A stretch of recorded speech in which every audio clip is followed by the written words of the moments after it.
John Bolton, someone you worked with during the Bush administration, left the White House this week. How would you assess his work as National Security Advisor?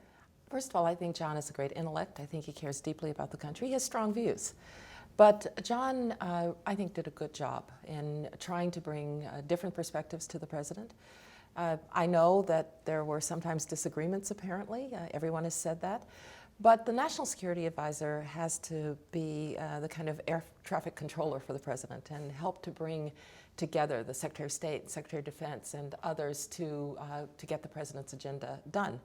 And I think John put together a good staff, and so I think he'll be missed because I know he was skeptical of some of the diplomacy. John was skeptical of some of our diplomacy, so I understand that. But he did a very good job. But the fact of the matter is, and I know he understands this, when the president and the National Security Advisor are not on the same page, it's not the president who's going to go. And so he served well, and I wish him well. What do you think of the Kissinger model of the Secretary of State and the National Security Advisor being just one person? I think maybe even Henry Kissinger would say that that might not be the best idea, because the president needs a Secretary of State who is the chief diplomat, who is out executing on behalf of the country, who is confirmed by and accountable to the Congress. And the National Security Advisor has to be the president's alter ego, behind the scenes more, working to bring all of the cabinet secretaries together, making sure the defense is heard, the Treasury is heard. And so if that person is also the Secretary of State, you're not going to have that kind of separation that you need to make sure that everybody is heard. But Henry Kissinger was singular. There has never been anybody like him in history, probably never will be again. But I think the model works much better when the National Security Advisor tries to be an honest broker. President Trump represents and trumpets a very different kind of foreign policy for the Republican Party. It's more isolationist than Republicans like yourself have been in the past. Do you think that's more reflective of where the party is now? I don't know where the party is, but I certainly believe that President Trump is speaking to something that's in the country. If you think back to the interview that President Barack Obama did with Jeffrey Goldberg in The Atlantic just before he left office, there are really a lot of echoes of what you hear with President Trump. He talked about allies being kind of free riders. He talked about having been dragged into the Libya conflict and then they couldn't even find enough ammunition. There was a sort of anger and frustration sounding through about allies and what they do.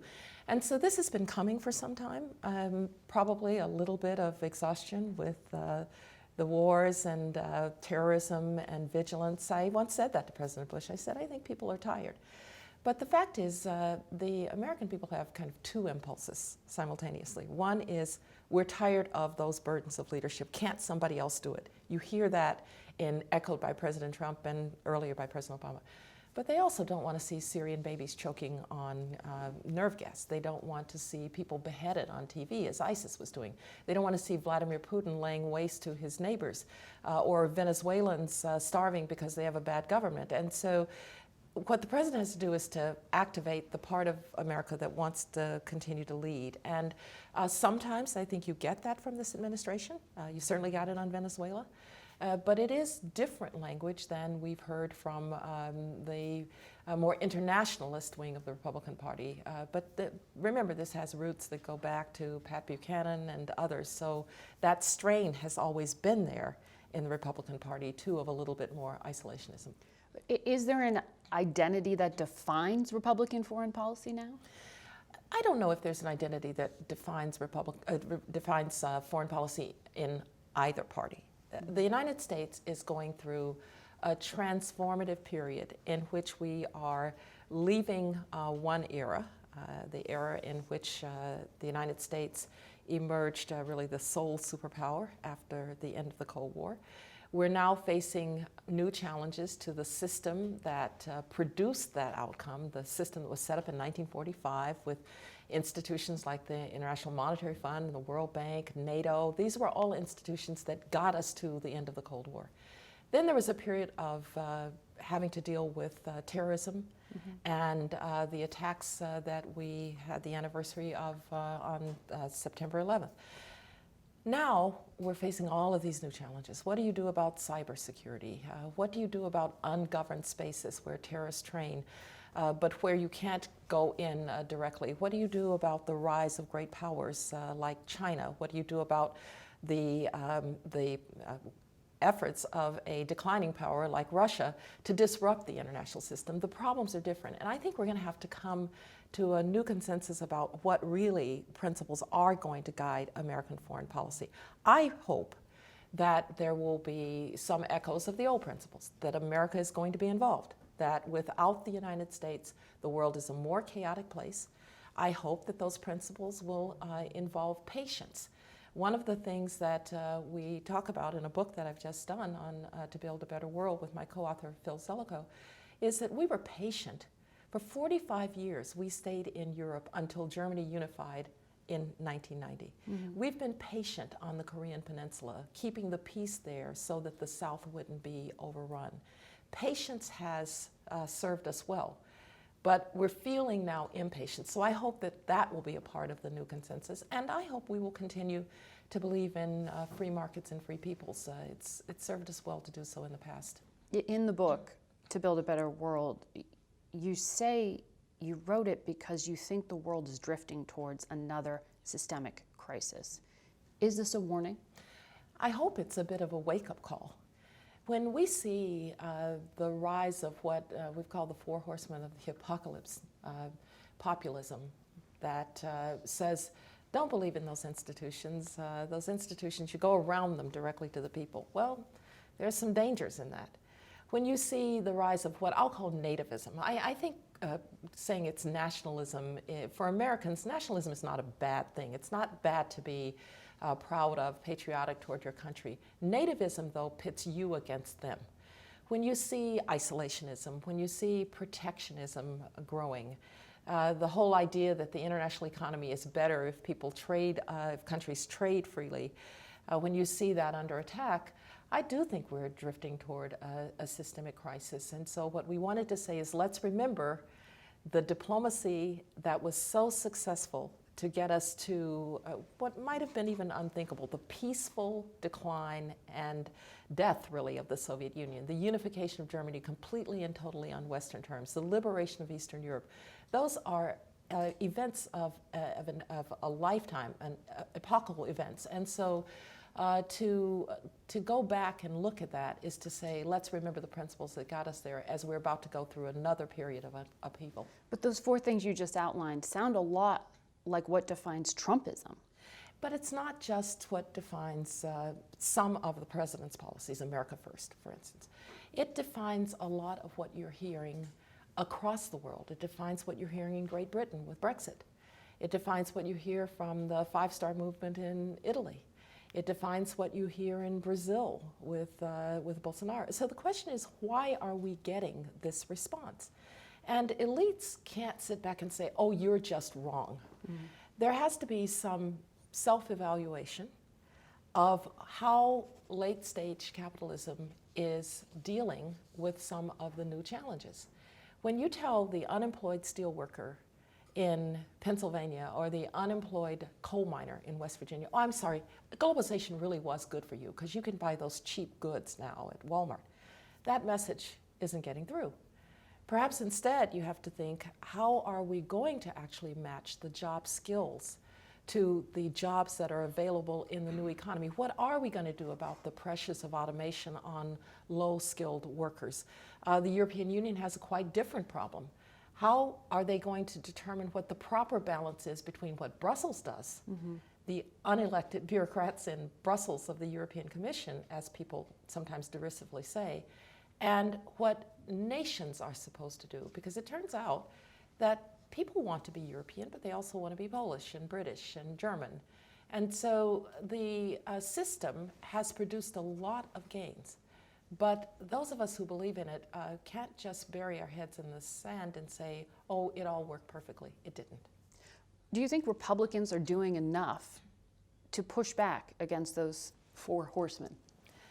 Well, I do think that you see people pushing back on very specific circumstances. Now, let's be fair.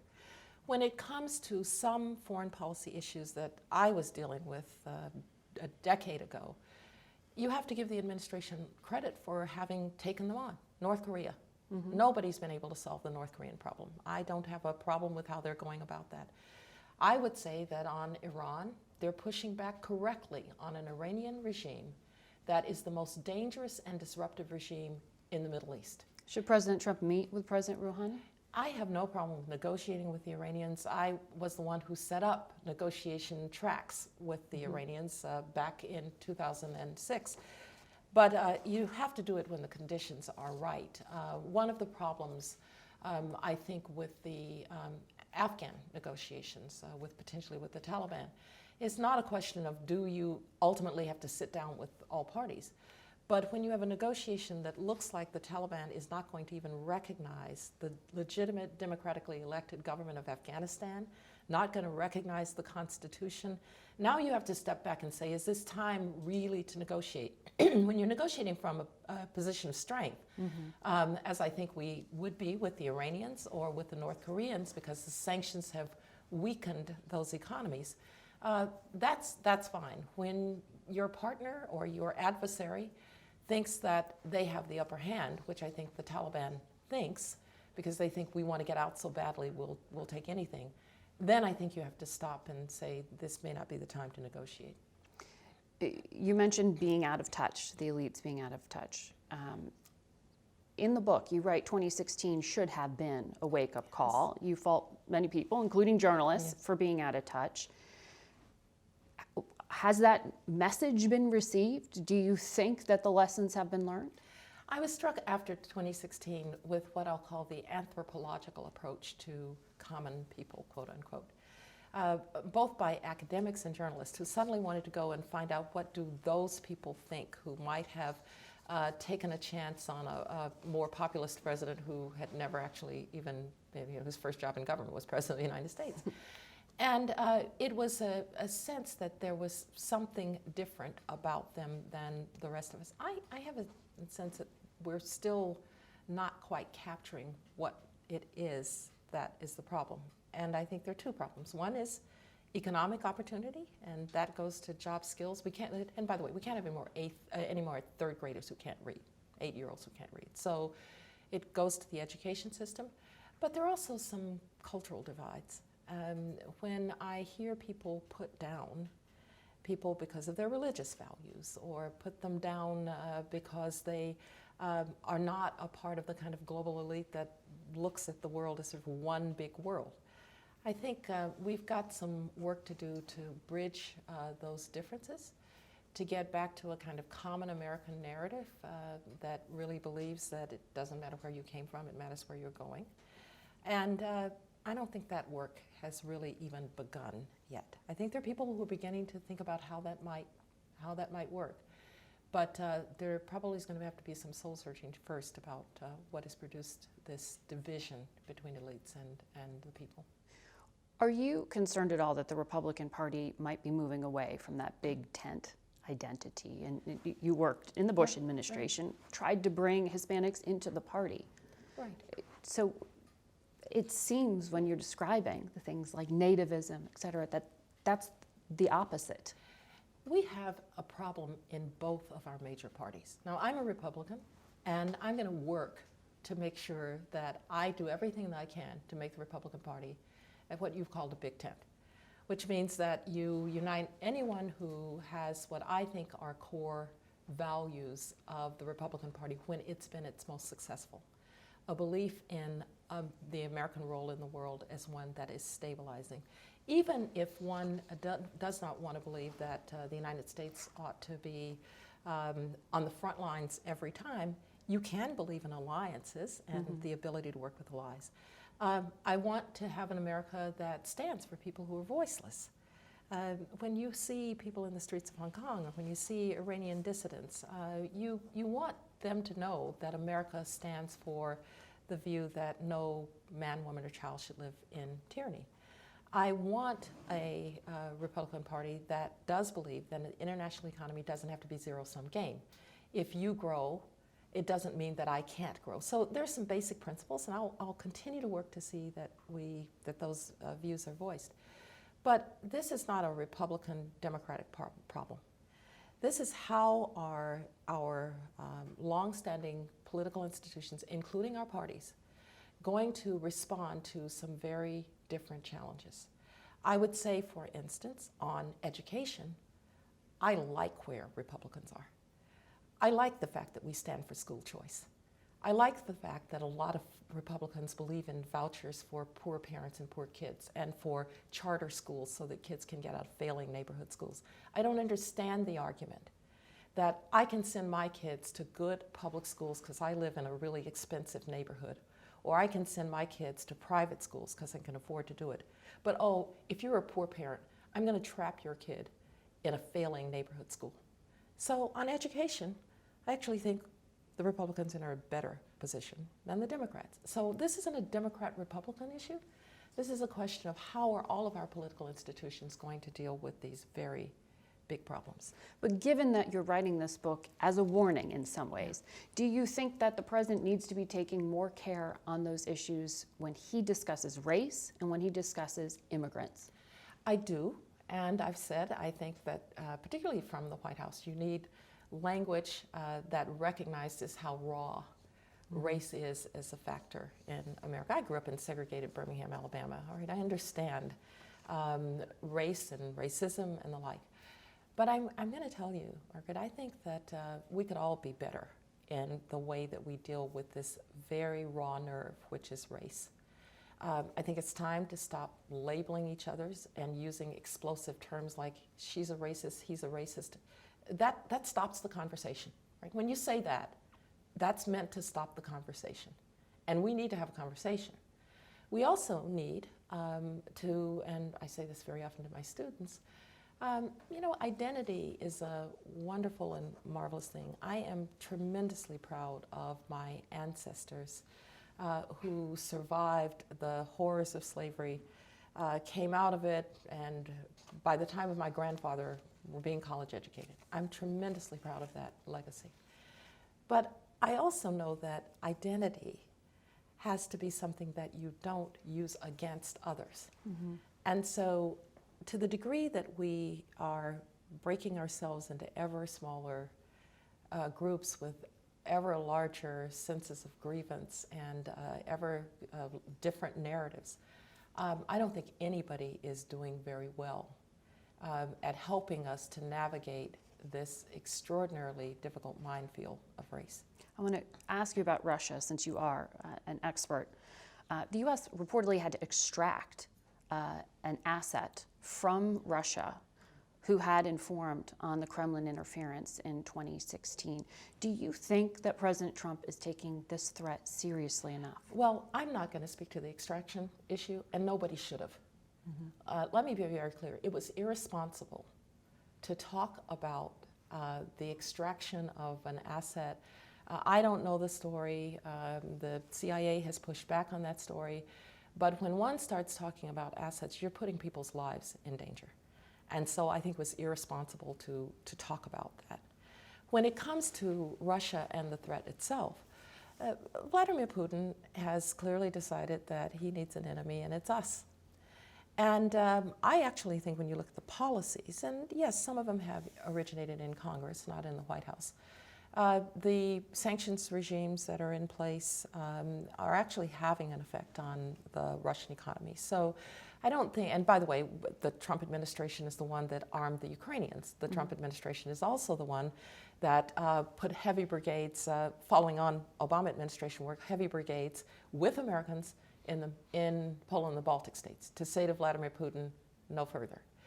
So the policies are very, very good. We need to continue to speak to the Russians. We have work that we have to do with the regime, but we also need to speak to the different Russia that's been emerging since the collapse of the Soviet Union. Younger people who travel, who went to school in the United States. I've taught them in the Graduate School of Business at Stanford, and people have taught them in law schools. They've worked in companies that are foreign companies. This is a different population. Middle-class Russians who have their 30-year mortgage and spoil their kids at McDonald's. If people look at what happened to Vladimir Putin's party in Moscow, where his candidates were afraid to run under the banner United Russia, it says something about the unpopularity of the autocracy that he is building there. And Should sanctions be pulled back? I don't think sanctions should be pulled back, but I think we have to be careful how we use them, because we want to be certain that we're not cutting off access for Russian business people who might look to a different kind of Russian economy rather than the oil and gas oligarchy that currently governs Russia.